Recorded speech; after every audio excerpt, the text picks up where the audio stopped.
It's finally Friday. It's Friday, Friday. Thank God it's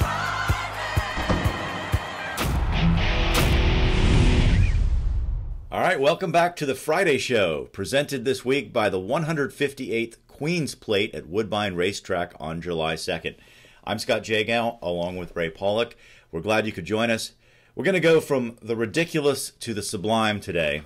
So I'm starting with the ridiculous. You were there this week at Hialeah Park in South Florida, where they have these absurd match races with quarter horses that go 50 yards or whatever, just so they can have a casino. You know, you want to give us a little background. How did we get to this ridiculous point? Well, Hialeah, of course, was one of the great racetracks in North America. It was Florida's version of Saratoga. It was where the rich would meet. The best horses ran. Well, over the years, the track got squeezed on racing dates, and it ended up with the least preferential dates, lost money. John Brunetti opted to close the track.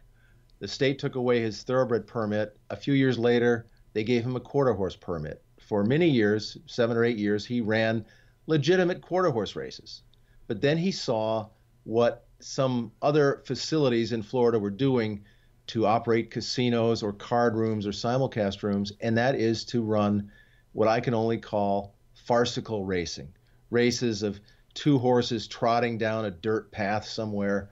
And to do that at Hialeah, which has had some of the great races and horses of all time, is a complete insult to everything the sport represents. Watching the video that you shot, it's just sickening. I mean, when you look at video of what Hialeah Park still is today, it is a gorgeous facility. They're promoting it for use as an event host weddings. I mean, you can see why looking at the video. It is just a gorgeous facility. And then to see them run these quarter horse races for 50 yards, and it's just sickening. I mean, you got to place a lot of blame on the state of Florida. The legislators seem hell bent on ruining horse racing. You know, they're after this decoupling idea where the casinos are decoupled from the racetracks so that the casinos can thrive and then the racetracks can wither and die. That seems to be, am I wrong? Isn't that the strategy? That's the direction they seem to be heading, and for Hialeah Park, that would be a shame because, as you said, it's still standing. It still is beautiful. It could host live racing with a lot of people. True, it's not an easy place to get to. It's not right off the freeway or whatever. There's a lot of things that are running against Hialeah, but it is still a beautiful facility, a nice turf course. The dirt track used to be considered the best in Florida. I don't know what it's like anymore. But he needs a thoroughbred permit to do that. And this is a good time to examine it because Calder is gone. The grandstand is gone. They still have a racetrack.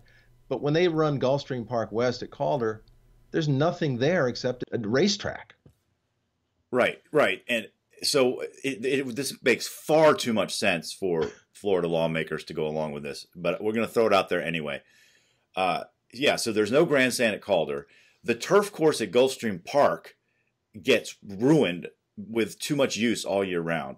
Right. So wouldn't it make sense to give some dates to Hialeah, some thoroughbred dates? There's no barn area there, so you would either have to build a receiving barn or just ship them in the day of the races, which is not a big deal, from Gulfstream, which is close, Palm Meadows, which is close, Palm Beach Downs, which is close. So you could ship them in, and we've even heard discussion that you could actually run a Breeders' Cup at Hialeah Park. I mean, it's built to host a lot of people still. Yeah. You think of the great races. The place used to be packed, and the day I was there, except for the simulcast room, which was fairly busy, and the casino, there couldn't have been 8 people there. and the owner, these farcical races. And the owner, John Brunetti, while a lot of people have issues with him, he does want thoroughbred racing back, right? I mean, he's a thoroughbred man. He's an owner, a breeder.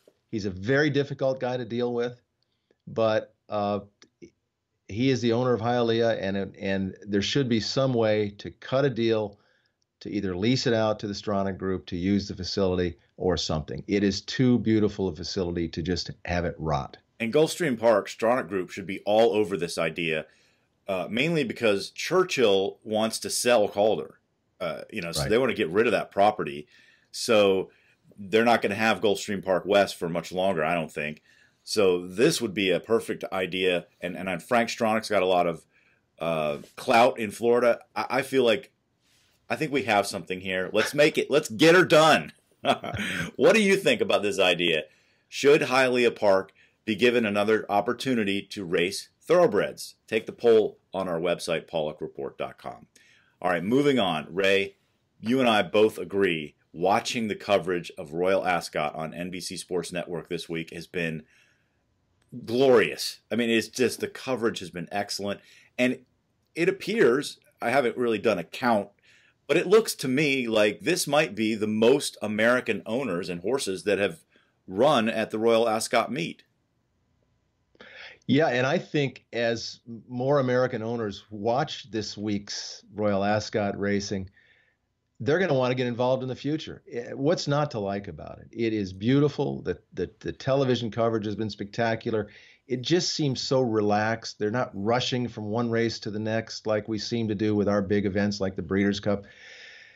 It is, to borrow a phrase that Keeneland used to say about its meeting, racing as it was meant to be. And I think horse owners, once they see how what the experience is over there for other horse owners, they're going to want to be part of this. So I think we're going to see more horses in the future coming from the States over to Ascot.